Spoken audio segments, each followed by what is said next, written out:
नमस्कार, मैं अमित त्रिवेदी ज्योतिषाचार्य। तारीख 29 मार्च 2025 से मीन राशि वालों आपको शनि की दूसरी ढैया का प्रारंभ है।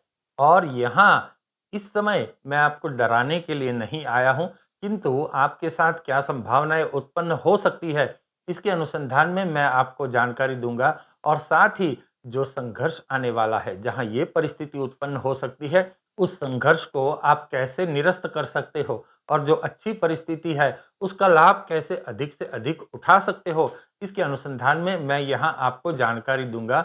मीन राशि वालों, यह वीडियो सुनने के पश्चात आपके मन में हिम्मत बढ़ जाएगी, आपका डर खत्म हो जाएगा और यह भावना जगेगी कि मैं कोई भी संघर्ष से निपट सकता हूँ, मैं सक्षम हूँ, अब मेरे पास बल है। इस प्रकार की भावना आपके मन में जागृत हो जाएगी। वैसे हम ज्योतिषियों का यही काम है कि डरे हुए को अधिक डराना नहीं है, उसे डर से बाहर निकालना है और उसको सफलता का रास्ता दिखाना है। साढ़े साती का दूसरा चरण किसे कहते हैं? सबसे पहले आप ये जान लो। चंद्र के ऊपर से जब शनिदेव पसार होते हैं, इसे साढ़े साती का दूसरा चरण कहते हैं। जैसे कि दूसरी ढैया, अब ये जो है छाती पर से पसार होते हैं और सोने के पाए पर से पसार होते हैं। ये है दूसरी ढैया जो 2.5 साल की होती है। सबसे पहले ये वीडियो सुन रहे हैं तो आप अपना डर निकाल दीजिए, बिल्कुल प्रफुल्लित मन हो जाइए और पूरा वीडियो देखिए। मैं मेरी बात आगे बताऊं इससे पहले आप ये सुन लीजिए। शनिदेव से लोग थर थर कांपते हैं, किंतु शनिदेव क्रूर नहीं है। केवल पीड़ा देना, दुख देना उनका एकमात्र कार्य नहीं है। शनिदेव का मुख्य कार्य न्याय करना है। शनिदेव न्याय प्रिय है। यदि आपको कुछ नहीं मिला जो न्यायोचित था, तो शनिदेव वह दिला देंगे। यदि शनिदेव आपको दंड देना चाहते हैं तो 2 हाथ जोड़कर उसे स्वीकार कर लेना। शनिदेव साढ़े साती के समय में मनुष्य के कर्म की शुद्धि करते हैं। शुद्धि से क्या डरना। जय शनिदेव। मीन राशि वालों, मैंने आपकी राशि चक्र का पूरा अभ्यास किया है। इस वीडियो में मैं आपको संपूर्ण जानकारी दे रहा हूँ। आपकी हेल्थ कैसी रहेगी, आपकी आर्थिक परिस्थिति कैसी रहेगी, आपके सामाजिक संबंध कैसे रहेंगे, ये सभी के अनुसंधान में जानकारी दूंगा। और साथ ही कुछ सात्विक उपाय भी दूंगा और कौन से महीने में आपको अधिक संघर्ष आ सकता है इसकी जानकारी भी दूंगा और सात्विक उपाय भी दूंगा। व्यवहारिक उपाय इसमें मैं अवश्य दे रहा हूँ। व्यवहारिक उपाय यानी कि प्रैक्टिकल उपाय कुछ ऐसे है कि कुछ लोग मंदिर नहीं जा सकते, उनको समय नहीं मिलता, ना वो मंत्रोच्चार कर सकते हैं, उनको वो भी समय नहीं है।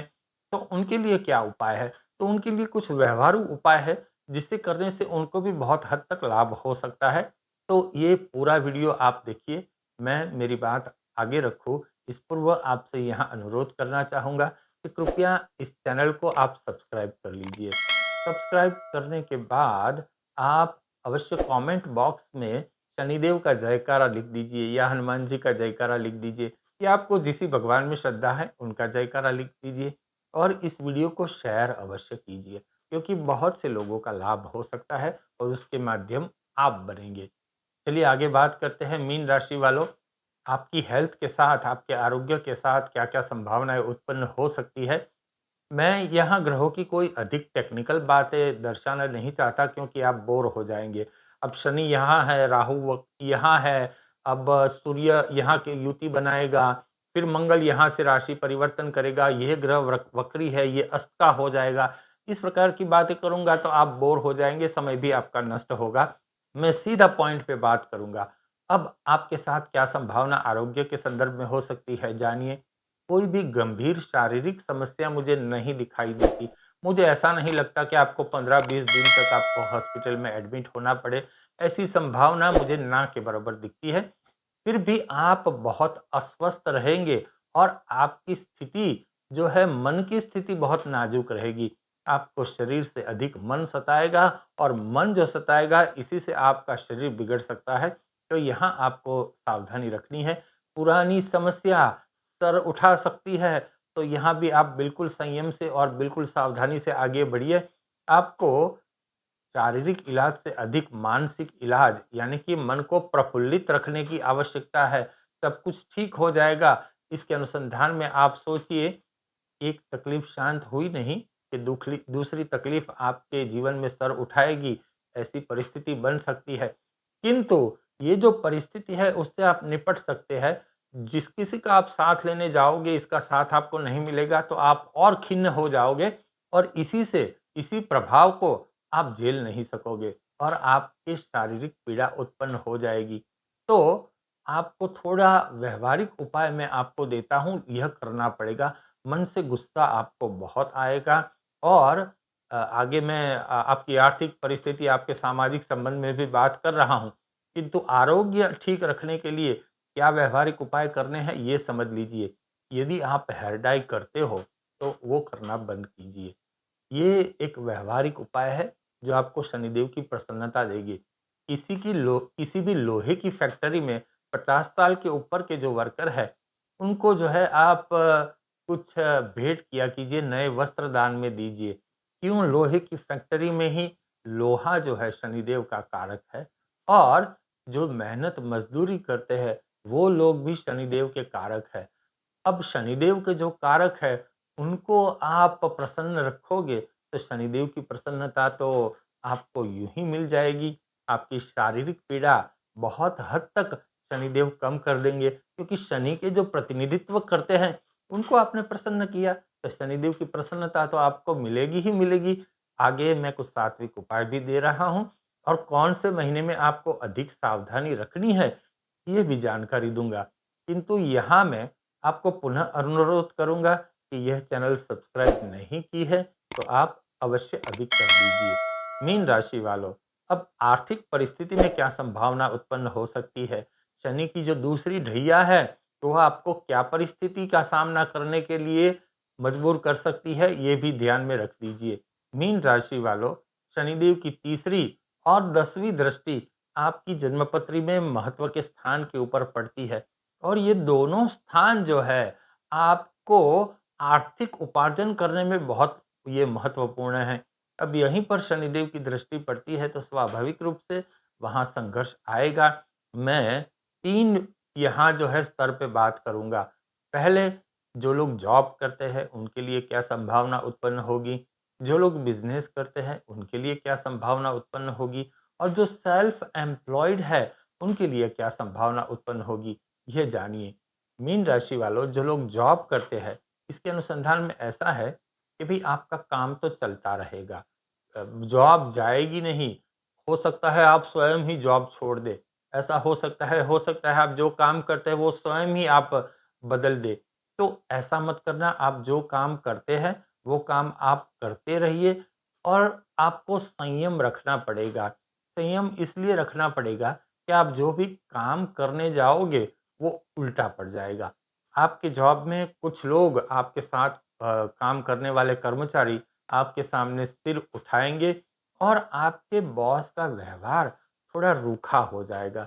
आपको ऐसा लगेगा कि बॉस जो है, मेरे अधिकारी मुझे बहुत रिस्पॉन्स नहीं देते हैं और आपके मन में बस ये एक भावना भी बन जाएगी कि आज नहीं तो कल मुझे यहाँ से वो निकाल देंगे। इस प्रकार की नेगेटिव सोच आपके मन में हावी हो जाएगी। लेकिन यहीं पे बचना है।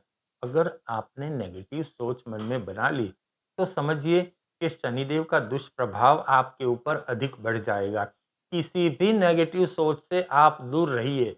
नेगेटिव सोच से दूर रहोगे तभी शनिदेव के दुष्प्रभाव से आप दूर रहोगे और प्रसन्नता के नज़दीक रहोगे। आपको कभी दबंग नहीं बनना। दबंग मतलब इसका व्यवहार मेरे समक्ष ये रूखा है, तो मैं भी उनसे अधिक जो है स्ट्रिक्ट बन के उनको दिखा दूँगा। इस प्रकार को उनको काउंटर नहीं करना आपको।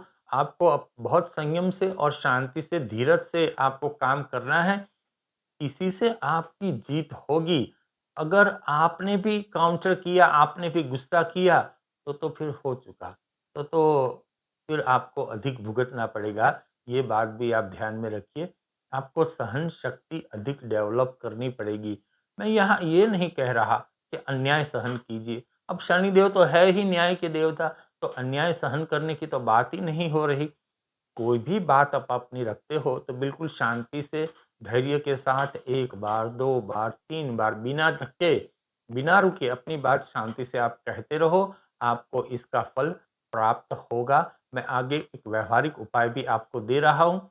अब बात करते हैं, जो लोग बिज़नेस करते हैं, उनके लिए क्या संभावनाएँ उत्पन्न हो सकती है। आप बिज़नेसमैन हैं, आपका मटेरियल अच्छा होगा, आपका प्रपोज़ल भी अच्छा होगा, आप नए-नए आइडिया से काम भी करोगे, किंतु आपको अपने कर्मचारियों का और अपने सहयोगियों का सहकार नहीं मिलेगा। वो लोग बहुत नीरस आपको दिखाई देंगे। आप सोचेंगे कि ये लोग मेरा बुरा करने बैठे हैं क्या? मेरे पीछे कोई कॉन्स्पिरेसी या कोई षड्यंत्र रच रहे हैं कि क्या? ऐसा आपके माइंड में आएगा। सब कुछ हद तक अच्छा होते हुए, आपका कोटेशन अच्छा है, आपका प्राइस अच्छा है, फिर भी आपको बड़ा ऑर्डर नहीं मिलेगा, तो आप मन से बहुत खिन्न रहोगे। हाँ, यहाँ पैसे आते रहेंगे, ऐसा नहीं होगा कि आप पैसों के लिए मोहताज हो जाओगे, ऐसा नहीं होगा। आपको मेहनत बहुत करनी पड़ेगी, इसका लाभ आपको आगे मिलेगा, यह भी आप मन में बिल्कुल निश्चित रखिए। आपको सर खपाना पड़ेगा हर एक बातों में। आप सर खपाने की तैयारी रखिए, ये आपके लिए एक सीधा सफल होने का ये मैं तोड़ दे रहा हूँ। चलिए अब बात करते हैं जो लोग सेल्फ एम्प्लॉयड हैं, उनके लिए क्या परिस्थिति उत्पन्न होगी। सेल्फ एम्प्लॉयड के लिए मुझे कोई अधिक तकलीफ नहीं दिखाई देती, किंतु ऐसा होगा आपको एक ही क्लाइंट को बार-बार मिलना होगा। अब उनको कांटेक्ट करने के लिए भी आपको बहुत कॉल करना पड़ेगा। अपॉइंटमेंट फिक्स करने के लिए भी आपको बहुत संघर्ष करना पड़ेगा। ये जो है एक प्रकार से आपका काम धक्का गाड़ी की तरफ से चलता रहेगा। ऐसा होगा इस ढैया में कि आप रुक गए तो समझ लो आपका काम भी रुक गया। ऐसी परिस्थिति है तो आपको रुकना नहीं है, बिना थके आपको आगे बढ़ना है। अब मैं व्यावहारिक उपाय दे रहा हूँ। ये व्यावहारिक उपाय आप सभी के लिए है मीन राशि वालों, चाहे आप जॉब करते हो, बिजनेस करते हो या सेल्फ एम्प्लॉयड हो। आपके मोबाइल का कवर अगर ब्लैक है तो उसे बदल दीजिए, उसे ग्रीन कर दीजिए और साथ ही आप अपने छोटे भाई बहनों से फ़ोन पर बात किया कीजिए, चाहे उनका मन हो या ना हो। आप बहुत प्यार से उनसे बात किया कीजिए और आप धूप में अपना सर खुला मत रखना। हो सके तो एक कैप पहन लेना। ये कुछ प्रैक्टिकल उपाय हैं। आगे मैं निश्चित रूप से सात्विक उपाय दे रहा हूँ और कौन से महीने में आपको अधिक सावधानी रखनी है, इसकी भी मैं जानकारी दे रहा हूँ। यहाँ पुनः अनुरोध करूँगा, इस चैनल को आप सब्सक्राइब अवश्य कीजिए, शेयर कीजिए और कमेंट में भगवान का जयकारा अवश्य लिख दीजिए। मैं इसीलिए ये बार-बार आपको सब्सक्राइब की अनुरोध कर रहा हूँ, क्योंकि वीडियो तो देखते हो आप लोग, सब्सक्राइब नहीं करते हो, तो आप अगर सब्सक्राइब करते हो, तो मेरा उत्साह और बढ़ जाता है कि चलिए, आप लोगों का आशीर्वाद मुझे प्राप्त हुआ। अब आगे बढ़ते हैं। पारिवारिक परिस्थिति में क्या संभावना उत्पन्न होगी मीन राशि वालों? आपका गुस्सा 7वें आसमान पर होगा और यही गुस्सा आपका काम खराब करेगा। शनिदेव यहाँ आपकी संयम की परीक्षा करेंगे आपके संबंधों में। यदि आपने संयम नहीं रखा, तो समझ लो आपको दुष्प्रभाव प्राप्त होगा। आपको ऐसा लगेगा कि मैं सच्चा हूँ, मेरी बात मैं अच्छी तरह से कह रहा हूँ, फिर भी ये लोग मुझे गलत समझ रहे हैं। ऐसा ही होगा। आपको संयम रखना होगा, यही आपकी परीक्षा है। ये गुस्सा आपकी हर एक बात को उल्टी कर देगा, ये भी आप ध्यान में रखिए। आप अधिक आग बबूला हो जाएँगे और यहीं पे फिर अधोगति स्टार्ट हो जाएगी, तो यहाँ आपको संयम रखना है। आप यदि व्यसन करते हो तो आपके लिए परिस्थिति अधिक दुष्कर हो जाएगी संबंधों में। इस प्रकार से जो व्यसन का स्थान है, वह रिलेट होता है आपके पारिवारिक संबंधों के साथ। अब वो आपने दूषित कर दिया, तो आपके संबंध भी प्रभावित होंगे, दुष्प्रभाव से पीड़ित होंगे। तो यहाँ आपको सावधानी रखनी है। भाषा के कारण मीन राशि वालों, आप पहले भी दुखी हुए थे, आगे भी दुखी हो सकते हैं, तो आपको अधिक सावधानी रखनी है। तीखा और तला हुआ खाना, भोजन आपको नहीं लेना और आपको वही खाने की इच्छा होगी, क्योंकि जैसे मैंने कहा कि ये तो परीक्षा का समय है। तो जो नहीं करना है इसकी ही इच्छा आपको होगी, तो आप बिल्कुल संयम रखिए और आपके जो भाई-बहन हैं, उनके साथ आपकी अनबन हो जाएगी और जो आपके मित्र हैं, फ्रेंड सर्कल है, वो आपके कंधे पे लटकने की ट्राई करेंगे, मतलब आपका लाभ उठाने की वो ट्राई करेंगे, अनड्यू एडवांटेज आपसे लेने की वो ट्राई करेंगे।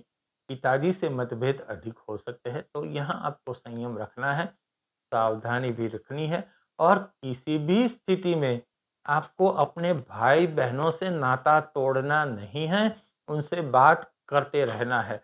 हर शुक्रवार के दिन आप अवश्य बात कीजिए, हो सके तो उनको कुछ उपहार भी दीजिए। ये प्रैक्टिकल उपाय आपकी बाधाएँ दूर कर सकता है, आगे सात्विक उपाय तो मैं देता ही हूँ। अब वीडियो के अंतिम चरण में आए हैं, सात्विक उपाय अभी आप सुन लीजिए, तो आपको बहुत हद तक लाभ होगा। सबसे पहले तो आप जो मंदिर जाते हैं, मंदिर तो जाना ही है नित्य या हफ्ते में 2 बार। मंदिर जाते हैं तो मंदिर जाते समय कोई व्हीकल का उपयोग मत कीजिए।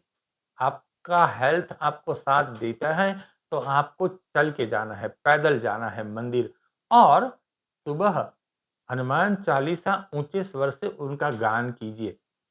आपकी कोई मदद लेने आता है तो उनकी मदद करना, जितनी हो सके मदद करना। अगर परिणाम नहीं मिलता कोई बात नहीं, लेकिन आपका एक प्रामाणिक प्रयत्न अवश्य होना चाहिए उनको मदद करने के लिए, उनको मुसीबत से बाहर निकलने के लिए। यहीं पर भी इस कार्य से भी शनिदेव बहुत प्रसन्न होंगे। काले उड़द हर शनिवार को आप शनिदेव को अर्पण कीजिए। शनिदेव के मंदिर में जाइए और काले उड़द उनको अर्पण कीजिए। आगे मैं ये भी बताऊँगा कि कौन से महीने में आपको सावधानी रखनी है, किंतु आपके लिए मेरे पास एक समाचार भी है। आपके स्क्रीन के ऊपर इस प्रकार से आपको एक जॉइन का बटन दिख रहा होगा। इस जॉइन के बटन के ऊपर आप क्लिक कीजिए और जॉइन हो जाइए। आपके जॉइन होते ही आपको मेरे द्वारा कुछ शुभ सेवाएँ प्राप्त होने लगेगी। जैसे कि महत्वपूर्ण दिन की जानकारी, शुभ योगों के अनुसंधान में मैं जानकारी दूँगा। कोई विशेष दिन है, तो उसका शुभ समय कौन-सा है, इसके अनुसंधान में मैं आपको जानकारी दूँगा। और यह सब जानकारी आपके जीवन को सुखी और समृद्ध बनाने के लिए बहुत मददगार पुरवार होगी।